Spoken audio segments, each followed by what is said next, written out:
আসামিদের ফাঁসি চাই, নগদ ফাঁসি চাই।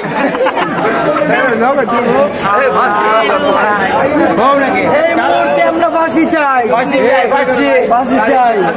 কার ফাঁসি চান ভাই? কার ফাঁসি চান? ভাই হত্যা করে মারছে তাদের ফাঁসি চাই। এভাবে মারানো ঠিক হয়েছে না ভাই। ঠিক আছে, উনিও কিন্তু একজন মানুষ, আর যে মারছে ওনারে বাইক করে নিয়ে আসেন, আমরা সবাই ওনারে যেভাবে মারছে আমরা ওনাদের এভাবে মারবো ভাই। এখন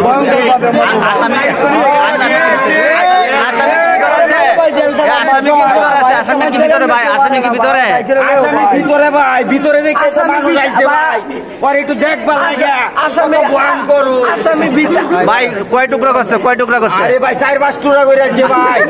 একটা মানুষ এভাবে মারতে পারে আমরা কল্পনাও করতে পারি না ভাই। একটা সাধারণ একটা মানুষকে পায়া একা পায়া এভাবে নির্যাতন করতে মারছে। আমরা নগদ পাই ফাঁসি চাই। আমরা মানুষ, আমরা দেশবাসী সবাই তার ফাঁসি চাই। সবাই গান্ধী ময়মনসিংহের জন্য দুর্নাম হয়ে গেছে ভাই। ময়মনসিংহের মানুষ এই কাজ করতে পারে না। ময়মনসিংহে দুর্নাম চড়াই দিচ্ছে, ডাইরেক্ট ফাঁসি চাই। ময়মনসিংহের মানুষ এরকম কাজ করতেই পারে না। যাই হোক ভাই, আমরা দেখতে পাচ্ছি যে আমাদের বিগত 2 দিন হচ্ছে যে হত্যাকাণ্ড, 2 দিন হচ্ছে 3 টুকরা করে ফেলছে গোয়েলকান্দে। তো এখন আসামিদেরকে ধরা হচ্ছে, ভিতরে ডিবি পুলিশ নিয়ে যাচ্ছে। কিভাবে তাকে খুন করা হচ্ছে, কিভাবে তাকে হত্যা করা হচ্ছে, কয় টুকরা হচ্ছে, বিস্তারিত আজকে ঘটনা তুলে ধরছে এবং ডাইরেক্ট ফাঁসি চাচ্ছে জনগণ।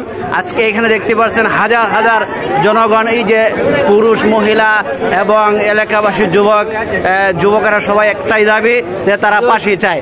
তো আমাদের শেষ দাবি একটাই, ওনাদের আমরা ফাঁসি চাই। তো সবাই যুবকদের একটাই দাবি, আসলে একজন যুবক যখন চলে যায় সবারই কিন্তু মায়া লাগে। যুবকদের একটাই দাবি যে সকলে ছোট বড় সবাই মিলে কিন্তু ফাঁসির দাবি।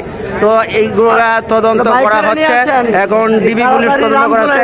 তাকে দেখার জন্য, আসামিকে দেখার জন্য কিন্তু সবাই এখানে দেখেন অপেক্ষা করতেছে। তো সবাই আমাদের ভিডিওটা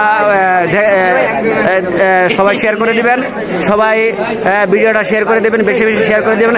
এই ধরনের ঘটনা যাতে না হয়, এই ধরনের ঘটনা যাতে আর না হয়, আমরা এইটাই দাবি আমাদের, যে এরকম মর্মান্তিক ঘটনা যাতে আমাদের কারো জীবনে না হয়।